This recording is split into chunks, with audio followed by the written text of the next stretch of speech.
true health and well-being will come from connecting to our body, because our body is the one managing nutrition and digestion.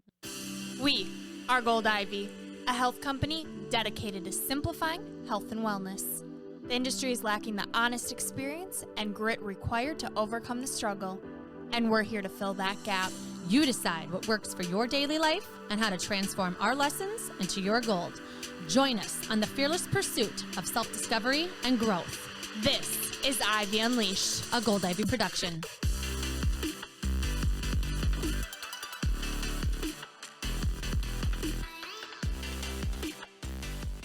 Welcome back. This is Ivy Unleashed. As always, we are so grateful that you are tuning in. Yes. Today we are giving you access to another incredible mind, and you are not going to want to miss it. I can't even sit still. The information that you are going to hear is going to be so different, so moving, so exciting, and so intriguing. Mm-hmm. If you're like us and sick of hearing about fad diets every 5 seconds, this episode is for you. Mm-hmm. Before we jump in, don't forget to hit subscribe and share Ivy Unleashed with anyone looking to up-level their life. Find Gold Ivy Health Co. on all social channels and get exclusive tips when you join the Ivy League for access to our weekly blog and newsletter. Ivy League! Looking for even more inspiration? Check out our website at goldivyhealthco.com and find behind-the-scenes footage of this episode on YouTube. You are not going to want to miss it. All right, I can't wait any longer.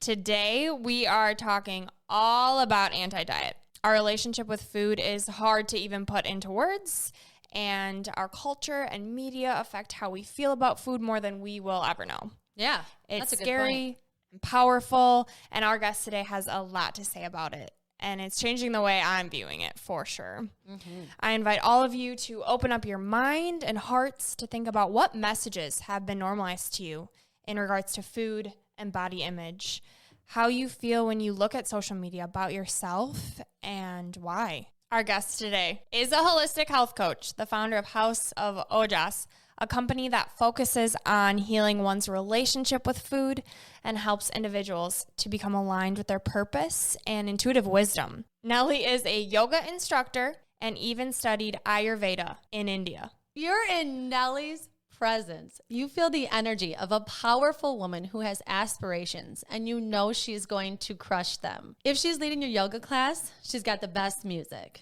the flow that gives your body life, and the motivational lingo that centers you and makes you want to conquer the world. I have known Nellie as a colleague, a supervisor, a yoga instructor, and now a social media force that's changing the way I view my world. And I'm so grateful for her.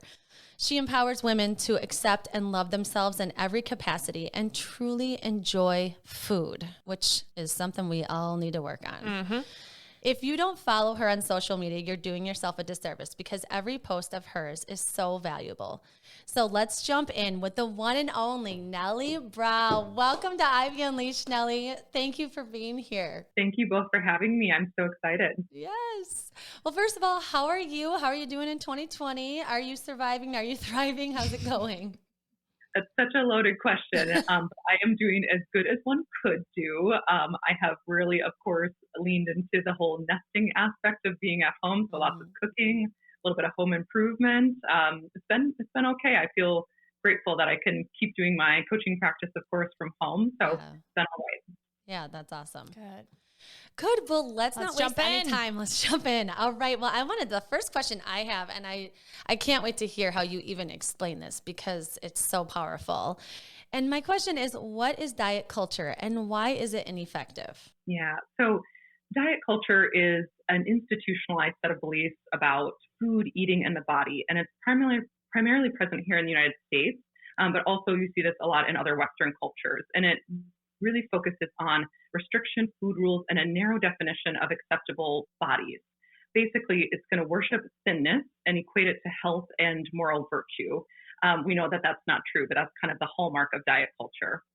It's also a $72 billion industry that almost 70% of Americans have invested in as of 2017. So from a financial perspective, it's incredibly powerful. Yeah, and then it has an incredible reach on our population. So a lot of people who are investing in it don't even realize that they're participating.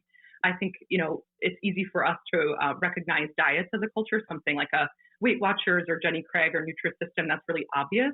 But diet culture in more recent years has become hip to the whole wellness trend. And so it's now masquerading under the guise of wellness. And it'll be essentially things like quote unquote clean eating. That's an example of diet culture that people don't immediately recognize necessarily. You know, things that are quote unquote a lifestyle change, that would be one too. So again, really far reaching and sometimes can be tricky to spot. Yeah, for sure. And I think that's such a good point, the clean eating. Like, what does that even mean? Yep. You know, and people use it all the time. And then even when I ask, what does that mean for you? It's different for everyone. There is not a standard clean eating diet. It's not even a thing. Yeah. So you talked about the sinning. How are diets harmful? What does that really mean? I'll also touch on the fact that, Andrea, you had asked why they're ineffective, and then I'll get into why they're harmful. So first off, we have no one study we can even point to that shows success of long-term weight loss. So 95% of diets will fail at the 5-year mark. So if you are part of 95% of the population, diets aren't going to work for you. So that's a problem. But on top of that, you know, of course, they're also doing harm. And that harm comes in a variety of different ways. I see it through physical and mental well-being, but diet culture also perpetuates white supremacy, and then diet culture also attacks culture. So I want to break those down a little bit to give you some more insight. But essentially, when we look at mental health, we see that diets, well, let me put it this way, weight discrimination is linked with increased risk of mental health issues and mortality, and that's independent of weight. Diets are also linked to weight gain, which sounds a little odd, but the process of the body going through things like weight cycling and restriction actually can lead the body to go into a survival mode in which it is going to hold weight. So there's all sorts of exhausting aspects there, both, again, physically and mentally. When we look at the perpetuation of white supremacy, we see that diet culture basically alienates people of color and Black bodies, and then women and non-binary bodies. And I think the best example of this is through the BMI.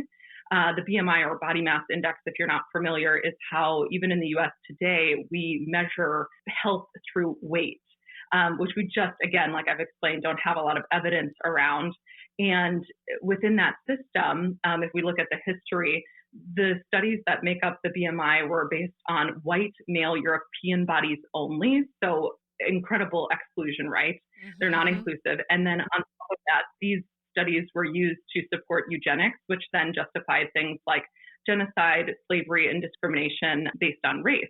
So I think, you know, from that perspective, diet culture supports the institutionalized racism that we see in this country and other spheres, but in specific through our healthcare system, it kind of hides in plain sight. Like, why are we still using that? Yeah. It's so interesting. Yeah, so powerful too, to even have that viewpoint on it, and something that not a lot of people know. But I don't get it. Like, why do we keep using it? Like, I understand with BMI that sometimes if you're severely, severely overweight, that it can be like, hey, here's a chart and you're way up here, let's work down. Obviously, they already know that they need to lose weight. Like, why do we keep using this chart? Like, I don't understand. It's just so outdated. It's not helpful. And again, it's not inclusive of all body types. And I believe about 60% or so of the population currently does not fit in what is considered quote unquote normal in the BMI or a health. So that's when we need to start asking questions as a population. Is it really that these individuals have something wrong, or is it the fact that we're using outdated and, again, racist forms of assessing people's bodies and what's accepted? Yeah, and especially too, like if you're super muscular, you could be absolutely fit and completely healthy. And because you have a lot of muscle, it puts you in that range that is obese. Right. It doesn't take into account body type, muscle mass, all these things. And then it just, like you're saying, affects your mental health because you think there's something wrong with you, when really it's what we're using to measure health. Right. Yeah, it's very concerning. One more thing I'll add to that, since I said that diet culture also attacks culture, and that's how I see it being harmful. This is a big concern I have. You know, when people come into my coaching practice for support, I see some people trying to or attempting to minimize culturally significant foods. And this is really problematic because when we cut ourselves off from our culture, we're not going to feel very well. And diet culture has famously demonized culturally significant foods. And here in the US, we have many different cultures that come together. But I would just point out things like rice and beans, tortillas, cassava, barbecue, greens, cheese, beer and wine, like deli meats and sausage and things like that. These are all demonized by diet culture in favor of an arbitrary list of quote unquote healthy foods. And what that takes away is people's connection to their culture, which again enhances well-being. So that's also problematic and can cause true harm. Yeah, that's a great point, because you think of being social and eating and drinking, it's such a social thing. And even for me being 25, and, I know a lot of people around me who try different diets, they want to lose weight, or even just find kind of food sensitivities, and they totally group it as clean eating, but then they feel like they can't immerse themselves into social situations because of this. So, Nellie, I'm curious, what do you recommend for someone who, is trying to be quote unquote healthy and just watch what they're eating, but also wants to engage in social situations? Do you have any, kind of tips on that, or what you really recommend your clients to do? Yeah, well, I would recommend that they come home to their own body. Your body is going to be your best guide in this entire process of eating intuitively and dismantling your own internalized diet culture. So that means really radically listening to your body's messages and cues about what your cravings are. Again, I think diet culture has demonized cravings as something to suppress or ignore, but that's purposeful. That's by design, I should say, because if you're in tune with your innate resources, your body telling you what would be helpful for you to eat, that's free, right? And diet culture is to buy into that $72 billion industry. So look at your cravings as a resource. So when you're in that social setting, when you're at home, tune in with your body and really radically respond to whatever it says. It could be any type of food. In my practice, all food is valid. So there is no healthy or unhealthy food. It's just about connecting with your body and following through. I think one thing that's also an aspect of U.S. culture is that we really get in our heads about food, and we want to listen to all our racing thoughts about what is healthy, what is not. But again, true health and well-being will come from connecting to our body, because our body is the one managing nutrition and digestion. Yeah, really taking time after to reflect and how do I feel? And I know that's something that I'm practicing too, trying to figure out kind of different sensitivities with food. And I've been dealing with a wide array of different symptoms and really trying to use food to heal. So, Nellie, I'm curious your thoughts on that for someone who is trying to figure out some food sensitivities and trying to listen to their body, but are struggling to figure out what the heck is my body trying to tell me when it comes to intuitive eating. Again, here, I'm inclined to say, let's let your body lead. I think on the food sensitivity front, we could go crazy researching and doing like every quote unquote tester. There's a lot of, different competing information about food sensitivities in the literature right now. But I would say if you are experiencing sensitivities towards different foods, your body is letting you know something. And if we stick by it, we're going to be able to figure that out. And so it's a matter of trusting your body, trusting this process, continuing to tune in and respond to what it wants.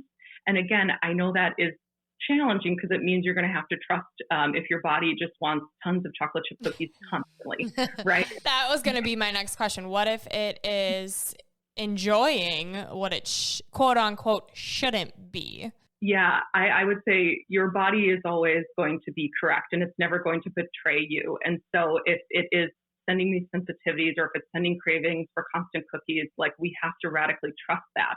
Because if that's the case, I think let's just take that cookie example a little further. Sometimes people are craving refined foods that are high in sugar and carbohydrates because they're experiencing a high level of stress. And when we experience a high level of stress, we're releasing a lot of stress hormones, or hormones like cortisol, for example. And when those are being released, we are suppressing our release of sex hormones, things like, estrogen or hormones like estrogen. And those hormones are actually responsible for our digestion, for our sleep, of course, for our reproductive health. And so when we're suppressing those in favor of, managing this stressful moment, your digestion is just not going to be, operating in an optimal fashion. And so your body will then have your back by sending you cues for something that's easy to digest, like highly refined food and sugary food to still get you energy. Interesting. So yeah, I've had clients that we first addressed stress, and then they are surprised to find they're like, I am craving green leafy things, and I am complete meals. I don't crave refined foods as much. And that is because the system has left that stressful state. And so it can allot more energy and attention and, again, hormones to the digestive process. So I know that was maybe a bigger answer than what you were looking for. But I love that. No, I think too, it brings home that idea of everything is interconnected. And if we take some time to listen to our body, and that it requires some intentionality, right? Like you can't just walk around busy with all of the noise trying to figure out what your body's telling you. You need to take a second, get to some quiet time, figure out, am I stressed?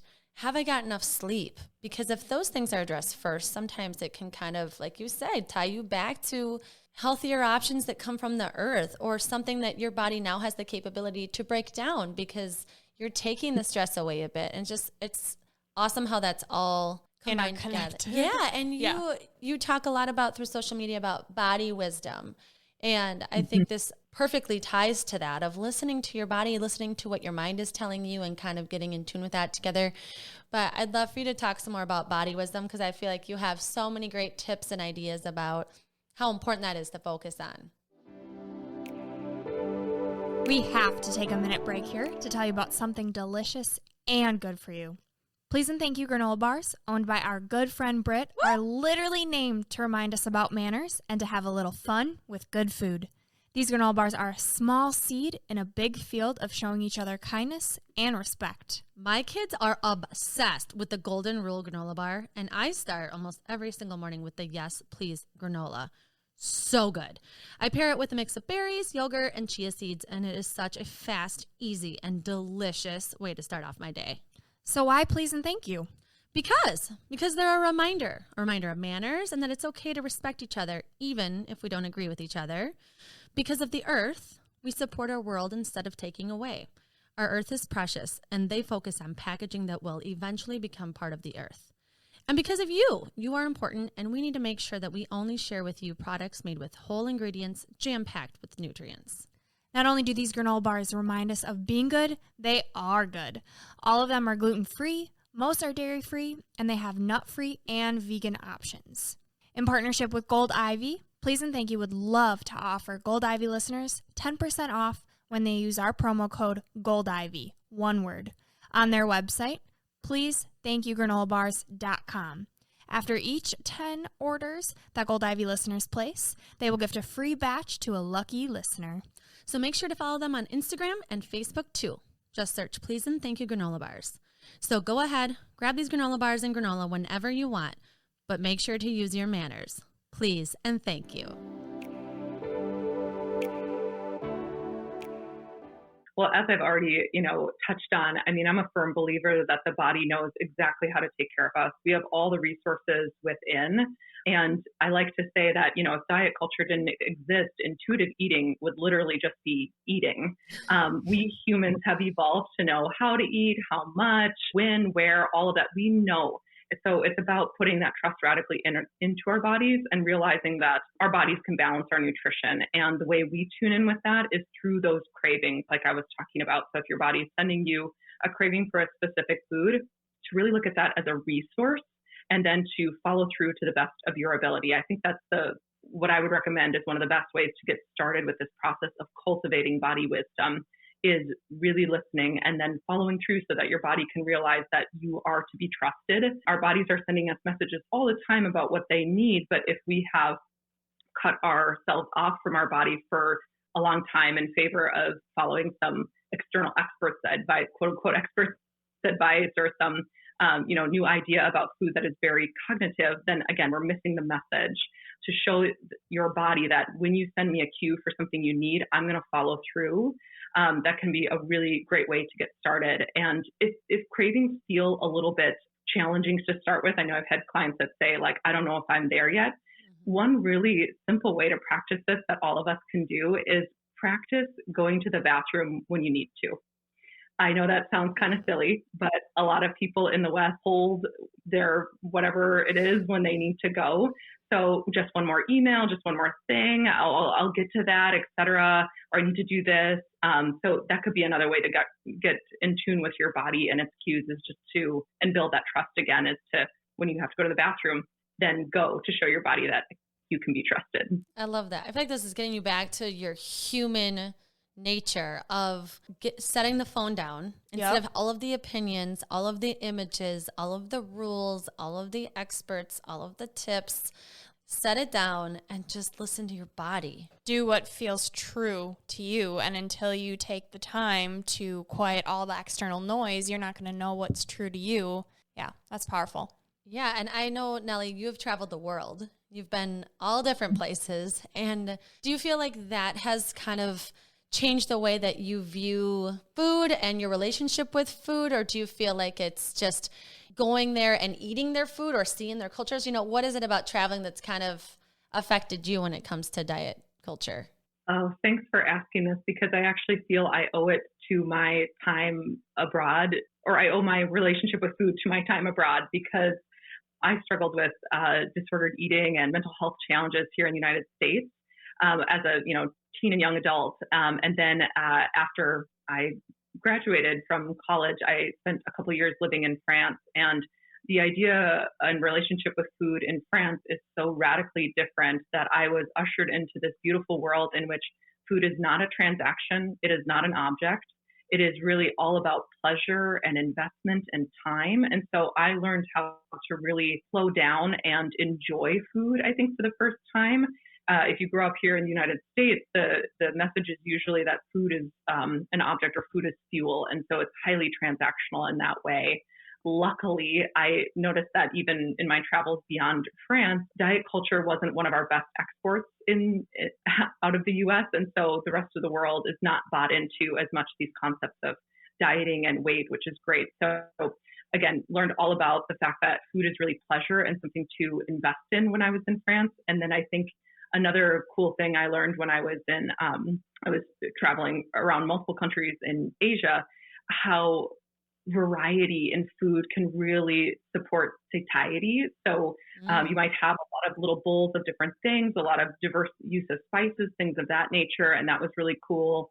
And just mixing up this whole concept of what meals are. So you might be having fish soup for breakfast, for example, whereas breakfast in the United States is oftentimes something sweet, so it just helped me release any food rules or ideas I had about food, and realize that, there are full cultures around the planet practicing that great investment and exchange with food that is truly a relationship, and again, not objectified. And that was, I think, something that really stuck with me and I use in my practice today.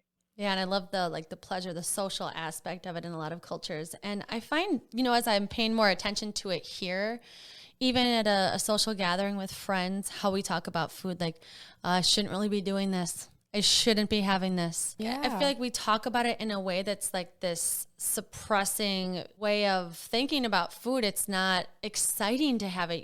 Sometimes we talk about, how good something tastes, someone cooked. But I feel like there's so much shame and guilt associated with food, associated with choices. And we feel like we need to, validate our choices when we make them in front of people. And it's just this weird topic that no one wants to be truthful about or really talk about. And I'm sure, Nellie, when you first got to France and started realizing this, it was a bit of a culture shock and definitely took a mindset change. So I'm curious what that looked like for you, how you kind of slowly started to adapt that mindset of, oh no, this is like this for a reason, and this is the US that is altering our view on it. Oh, well, I loved it.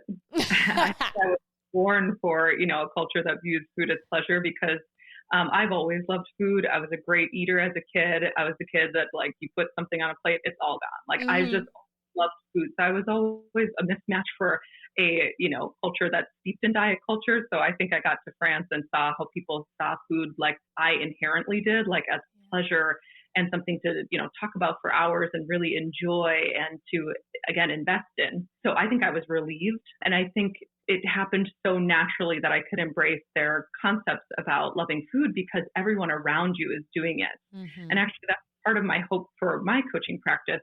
I mean, the more of us that adapt intuitive eating and can, dismantle their own internalized diet culture, the easier it is going to be for everyone to do that. Because when you eat an intuitive way, it permissions others to do the same. Or like when you talk, Andrea, about, the social, experience of people crowding around food and talking about how much they dislike their bodies and how quote unquote bad they are for eating a certain way. It's like, do we really want that for our culture? Like, we can stop that by just simply not participating in that diet talk or talking about food in positive ways and really celebrating it. So I think it just happened so naturally because everyone around me was in support of that. Yes. Yeah. And I love how on your social media, you post very different food, a big variety of food. Just follow you to see what you're cooking is so interesting. But I like too how it's a lot about spices and herbs. And I'm curious where you learned that. Is it something you just are always trying different things, or in your travels, is that something that you learned about? Yeah, I think, again, going back to childhood, I was just an open eater from the start, right? Which really helped. I was happy to eat all sorts of things. And then, yes, traveling really, it's such a privilege to be able to have done a lot of that, obviously pre-COVID. But that introduced me to a lot of different cooking methods, a lot of different flavors, things I had never, seen growing up here in Minnesota. And I just really love that and embrace that. And because I have a great interest in cooking, I think it was easy to start bringing some of those ideas and flavors into my own home. Yes. And something, I don't know if you remember this, but you inspired me years ago. You had this big book, and I was like, Nellie, what is that book? Why do you have, looks like an encyclopedia on your desk. Yep. And it's this book called Healing Foods. And I'll share it with all you viewers too in our blog and newsletter. But what's so great about it is it has like every single food you can think of that comes from the earth and why it's good for you and what healing qualities it has, how to cook it, how to use it. And I love it. I keep it in my kitchen. And so I just want to thank you for that, because it's been such a great resource to think about, like, what does cumin do for me? Or what does broccoli actually do in my body? How could I cook it differently instead of always having it the same way or something? I think it's such a great resource to think about instead of how many calories is this and how should I limit myself. You're thinking about how can I have more of something that heals my body and makes me feel good and gives me energy. I just love that. What I like about it is just learning about, how other cultures use it or what it does to your body internally or what it can heal. I feel like, especially for you, this. Yeah. cooking. So is it something like if you're having a certain symptom, you can look it up in the book and know what foods would help heal? Or how does someone kind of approach using it? Well, you could certainly do it that way. I think I take, again, even just a zoomed out, more holistic approach. I'm just someone who's curious about foods. And so I like reading about them. I think, whether your listeners, go and pick that book up or not, I want to encourage everyone that you can be your own encyclopedia of healing foods with your own body. Mm-hmm. So, if you are feeling under the weather, really tap into what you're craving in that moment. Because again, that is going to bring you to something that is healing. So you could be your own, mm-hmm. encyclopedia of healing foods in that way. So, you can start making notes of these exchanges in your own body. Yeah. And I love that idea and I'm totally all for it. But for someone who is struggling to figure out what their body is telling them, I'm curious and really want to know, if I'm craving Culver's every day, and a lot of people around me I know who are trying to figure out what their body's telling them, how do you make that distinction between, okay, I know I'm craving this, and if I give it what it needs, then eventually, kind of breaking that process down for someone who hasn't adapted a intuitive eating view or approach, for someone who this is so brand new to and has grown up in this culture like myself. I come from a small city in Wisconsin where we eat Culver's and fast food so much. And then I got to college and my body kind of started freaking out and got to this point where I'm like, I could eat like anything I wanted. I ate so much fast food, but I was so active that it didn't matter. And then now all of a sudden I'm dealing with these digestive issues. what is my body telling me? So for someone who this is totally, they've never heard of this ever, where do they start? You know, I want to listen to my body, and so I'm going to give it what I need, what it's telling me. And if it's telling me Culver's, I'm going to give it Culver's. But then what? You know, like at what point then do I start saying, okay, now I'm not craving this as much? Does that make sense? Yeah. Well, I think too, if you eat it, it makes you miserable. So for you, Nellie, thinking about, okay, she's craving Culver's. She wants chicken strips and fries and some ice cream, right? So she goes and she gets it, but it makes her feel terrible. Like, are you saying she should still listen to that cue of that craving of Culver's, or should she listen to the aftermath? Good question. Well, I'm inclined to listen to the initial cue. Okay. Going through the process of adapting intuitive eating doesn't mean there's not going to be some physical discomfort sometimes as your body works through whatever it's experiencing. But again, if you're getting a cue for the Culver's, which sounds delicious, by the way. I know. What's the flavor of the day today? I don't know. Right. It is for a reason. And what I see a lot in my practice that might be helpful to mention here is that oftentimes people are craving things that have been restricted in their minds for a long time. So they've somehow, whether it's conscious or not, had that food off the table, or somehow like labeled that food as quote unquote bad in their mind. And so in order to truly embrace what your body needs, you must first heal the relationship with that food. So in this case, if that was Culver's, yes, there might be some potential physical discomfort after that I know is unpleasant, and I'm not trying to sugarcoat that experience. But we need to ensure that your body realizes that Culver's is on the table whenever your body wants it, so that there's no mental warping with that relationship or with that food, right? We need the body to know that all the food is on the table, because once the body knows that, it's not going to send you cues for Culver's all the time. In fact, that process of let's put it this way, of healing the relationship with the Culver's is going to be a lot shorter lived than you think it is. I think a lot of my clients are terrified, and they're like, well, I literally will just go through the drive-thru then 3 times a day for the exact same meal because that's all I want. Well, so it seems so urgent at the time and so immediate because it's been restricted. But again, once your body gets that, like a certain amount of times, it is going to back off of that craving. That's going to dissipate. In fact, I think one easy way to understand this is if you have been sleep deprived, for example, and you haven't been sleeping, and then you finally get the opportunity to sleep, of course you're going to oversleep. You're going to sleep way more than you would typically need, right, before you can get back to a more balanced amount of sleep.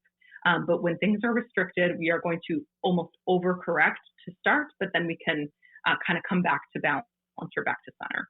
I think too, it's that getting to that truth of truly believing that it's on the table, right. Truly believing that you don't have to restrict these calories all the time. You don't have to restrict and take out and listen to who knows who on what you shouldn't be having and villainizing foods. You know, I see it all the time. People ask me, you know, can I have avocados? Because I saw on the news today, they said it's fat. Well, it is fat, but it's healthy fat. And they're like, I know, but it's full of a lot of calories. And it's like, yes, but it nourishes your body and those calories give you energy. Right. You know, I just wish it was more less about the calories and more about the nourishment, more about the energy. How do you feel when you eat it? Like if I have a salad without avocado, it is not as satisfying. It does not taste as good. And I don't feel as full and satisfied, and it's just not as delicious. Yeah. And we talk about this all the time. There's so much information out there. That's why we're here, to simplify it, because it's so complicated when it doesn't have to be. And you hear it like this, how Nellie's saying it, and it's just listen to your body. Why are you listening to what you see on social media about all of the fads? Is avocado healthy for me? Is it not? Dark chocolate, wine, can I have all these things? And for anyone reading it, of course it's going to be complicated. And if you keep filling your head with that. Yes, but a good point is, what are you filling your head with? Yes. What are you following? Who are you following? What are they saying? What images are you looking at? Whose bodies are you looking at? Who are you constantly feeding your mind with that is totally tampering with your own body image, how you feel about yourself, how you feel about food? I mean, there's no way, if you're following someone that has a completely opposite body type as you, there's no way it can't affect how you feel about yourself, you know? And that's something I love about Nellie is when I follow you on Instagram, everything that you post it makes me feel beautiful. It makes me feel like all women are beautiful. And it just takes away this like restrictive, limited view of what we should look like or how we should feel. And so I love that that's what you populate my feed with, but it's because I've chosen you and I have unfollowed others instead of thinking about like, how can I enjoy food, feel good about it, use it for energy, use it to fulfill my craving. Yeah. And not worry about a 6-pack constantly. Well, and I love that. I love all of this. And I'm kind of having this light bulb moment over here. Because, so for anyone who knows my story and what I've kind of shared throughout this episode is I'm struggling to figure out what my body's telling me. And I've tried a lot of things, Whole30, restrictive eating, and trying to view it as, okay, I'm really trying to learn what my body's trying to tell me. And instead of just allowing myself to eat it, I've gotten so restrictive where I'm like, nope, can't eat that. Nope, I can't eat that. And I'm trying to play this mind game, trying to control my mind and tell myself, nope, this is helping. This is helping.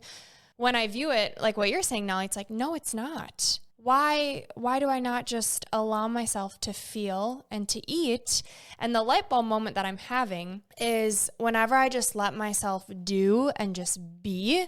So for instance, I'm hanging out with people and I'm like, nope, I'm going to eat that damn pizza. I feel like I can breathe. I'm lighter. Even though I'm doing what I have told myself the whole week prior that I shouldn't be doing. It's like, okay, when I just relax about this, why am I feeling better when everything I read is telling me that this gluten and dairy should make me feel worse? I feel like this has happened numerous times where you're like, you know what, it's weird.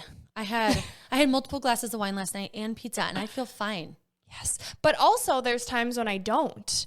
Right? So I'm like, okay, screw it. I feel like crap anyways. I'm going to eat the pizza and then I regret it. But then there's times when I'm like, okay, I just let myself eat it and I enjoyed it. So that's still something that I'm trying to figure out. And that's really frustrating because it's like, okay, I could eat one thing once and feel fine and then eat it again and I don't.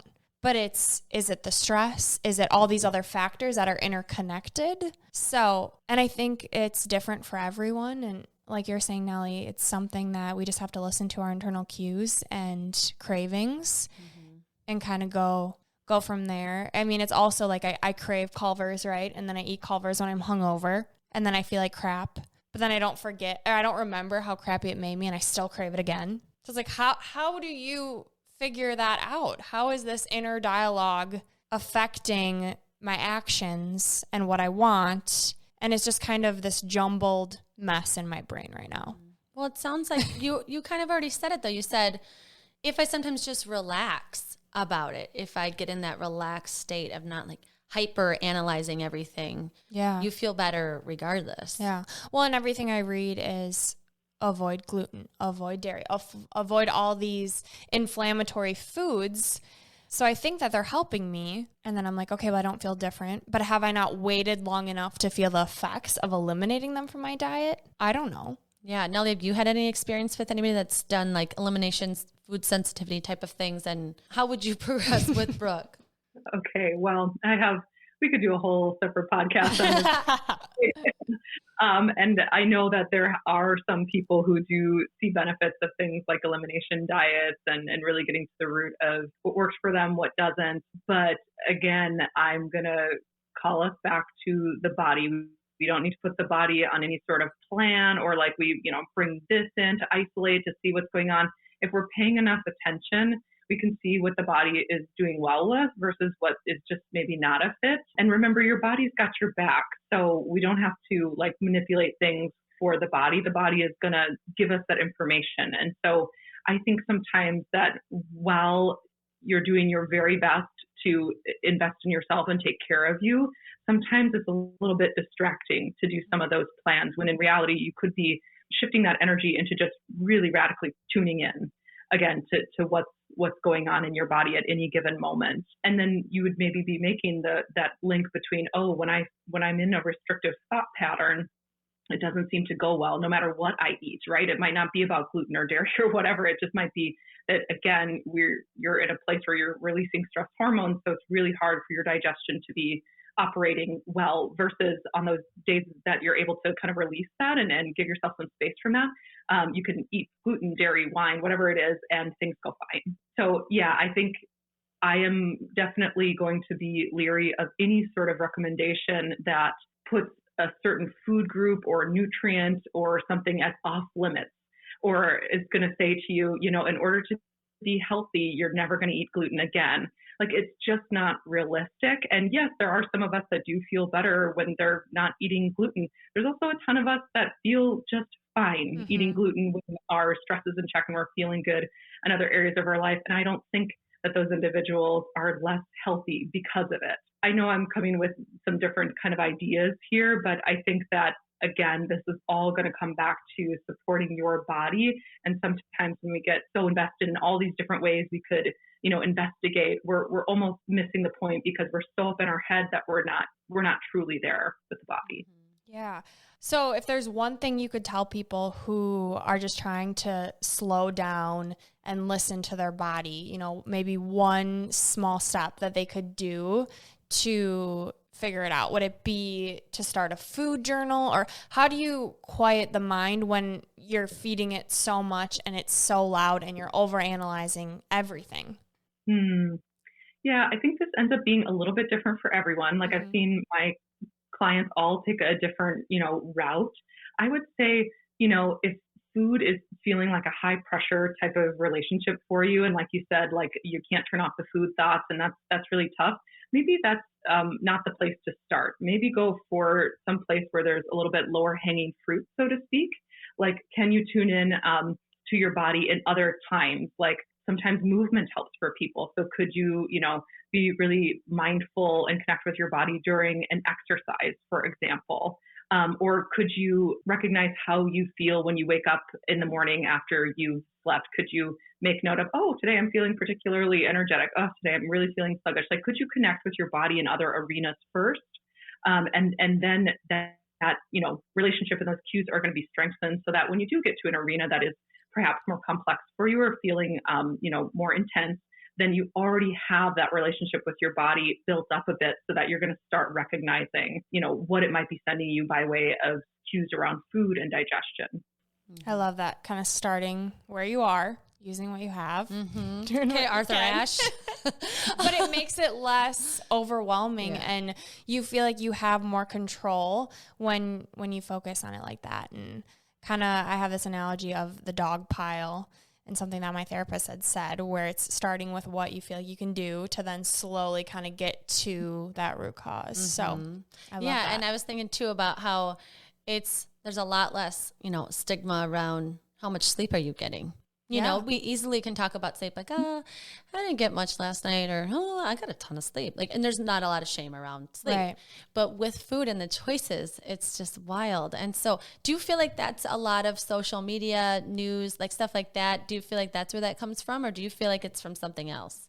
It's a 100% diet culture. Again, $70 billion industry. It is going to, with that kind of money on the line, you can believe that it is infiltrated, like, the food sector, social media. It's even influenced studies that we reference for nutrition in this country. So be sure you're really looking at what information you're buying into. If a study on something is sponsored by Weight Watchers, obviously there's some problematic aspects to it. So I think it's the whole culture, right? There's so many things influencing that. Totally. Well, I could talk about this all day. I know. And this has been great, but I want to be mindful of your time and our listeners' time. Nellie, are there any last thoughts, anything that you really wanted to talk about, or anything that you'd like to wrap up with? Yeah, I just want to encourage any of your listeners who may be resonating with the information that was talked about today, or maybe you're even feeling a little uneasy, like this got emotional for you, or you're feeling like, wow, like, I think there's something to explore there for me, but it might feel overwhelming, or like, how can I possibly get to the place where I believe all food is valid, or that I'm in tune with my body, or that, like, I'm feeling, a day that's free of constant thoughts about food, know that that is really normal because of diet culture, and diet culture isn't your fault. None of us were born out of the womb disliking our bodies or not knowing how to eat. And so we absolutely have the ability to come back to that. And of course, if you are wanting support with that process, I'm more than happy to be that person. There are, of course, many other resources online too, but I just want to provide your listeners some hope that, yes, this is a complicated topic, and yes, there's options for you, and there's more and more of us that are adapting intuitive eating, and so you're going to get that much more support around you from the culture. Yes. Yeah, even in a podcast session like this, and you guys choosing the topic, I mean, even this is really supportive. So yes, I love that too, kind of having somebody to walk with you through it that feels like a good fit. And so I'm so glad you're on here so that people can follow you, so they can listen and hear more from you. And you just have so many different ways that you provide this message. And I can't even explain them all. It's so beautiful to watch what you post and what you share. And if listeners want to see more of you or hear more from you, where can they find you?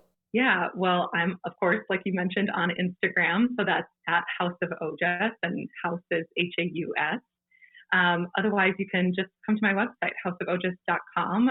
There's some fun recipes there. There's, all sorts of other things you can look at and learn from. So see me in either of those places. I also offer a free consult for anyone who is wanting to explore how we might work together, or if I could be of support to you. So that can be scheduled right through my website.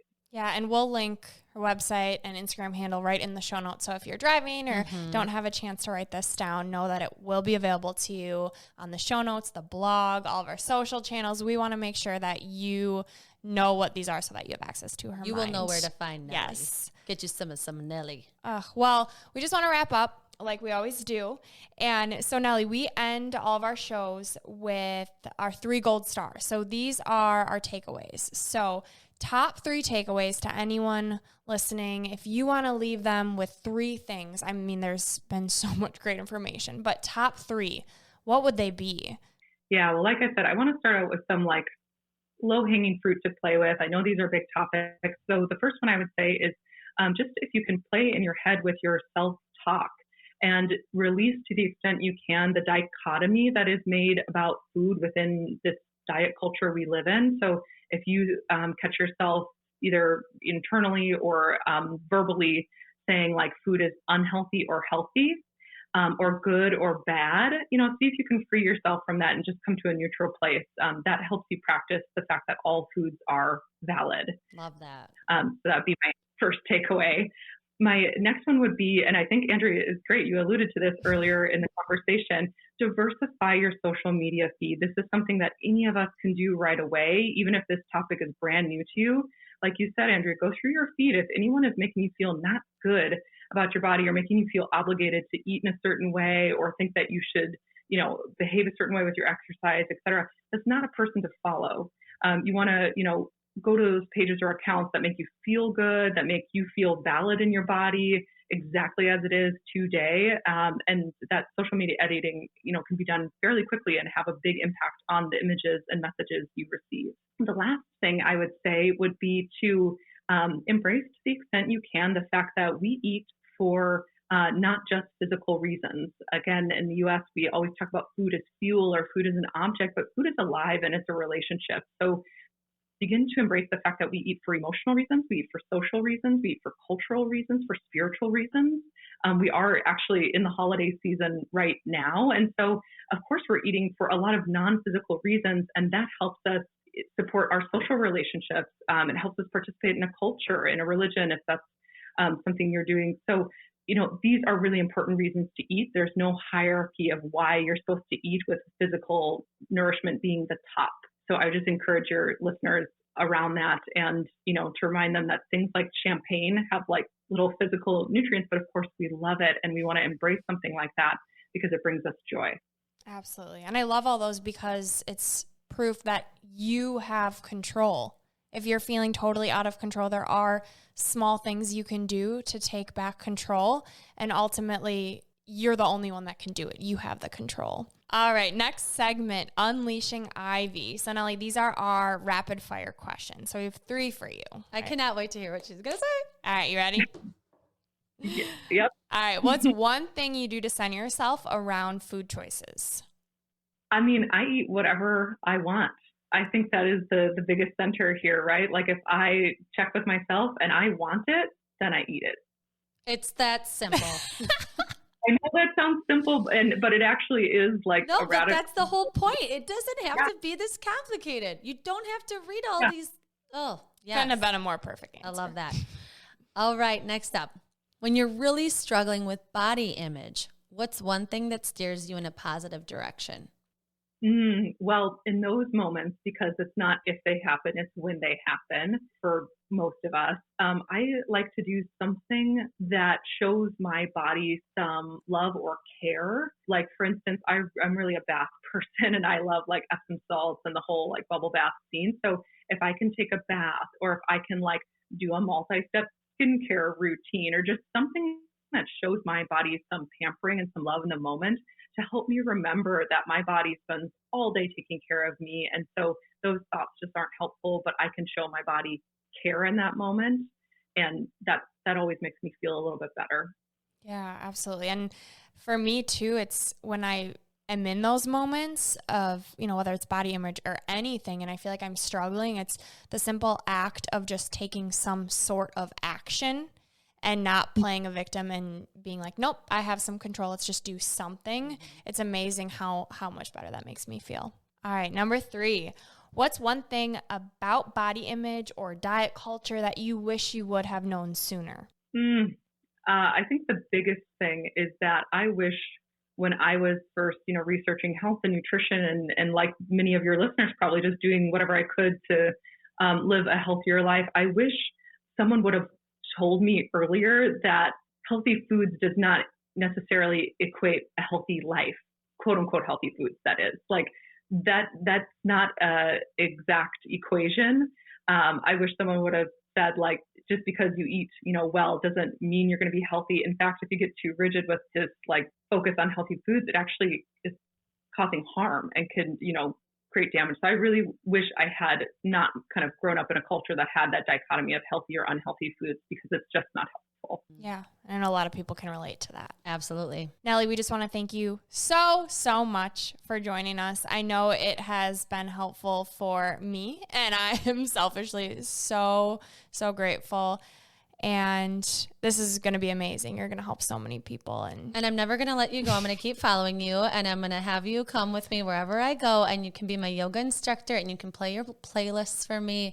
And I just want to pick your brain forever. Well, thank you, Brooke. Thank you, Andrea. This was such an honor. I really appreciate being part of your podcast. Yes, thank you so much. Until next time, because there will be a next time. Yes, absolutely. Thanks, Nellie. All right, and for our last segment today, your piece of gold. Today, your piece of gold comes from MFK Fisher. First we eat, then we do everything else. This is Gold Ivy signing off. Listen to your truth and go chase your gold.